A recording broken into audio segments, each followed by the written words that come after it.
உள்துறை அமைச்சரும் முதலமைச்சர் முடிவெடுக்கணும்.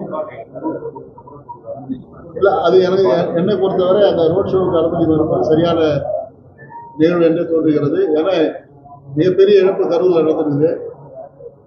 அந்த இழப்பு பிறகு இது மாதிரி ஒரு ரோட் ஷோ நம்ம ஊரில் வந்து தமிழகம் போன்று மிகப்பெரிய சாலை அமைப்புலாம் கிடையாது, மிக விரிந்த சாலையெல்லாம் கிடையாது.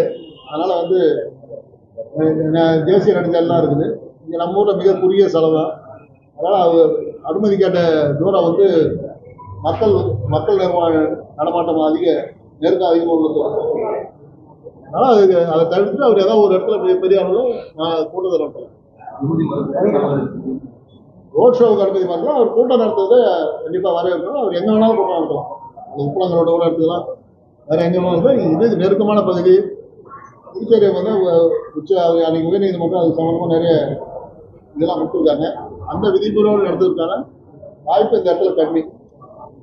அதனால் அதெல்லாம் அந்த ரோட் ஷோவை தடுத்துடலாம் என்பது என்னுடைய வேண்டுகோளாக இருக்கிறது. நம்முடைய முதலமைச்சருக்கும் அந்த வேண்டுகோளை வச்சிருக்கேன். அவங்களுடைய தலைவர் விஜய் அவர்களுக்கு இந்த ரோட் ஷோவை புதுச்சேரியில் தவிர்த்துட்டு ஒரு மிகப்பெரிய பொதுக்கூட்டம் நடத்துது. அதற்கான உத்தரவை புதுச்சேரி அரசாங்கம் வழங்கும். அது எந்த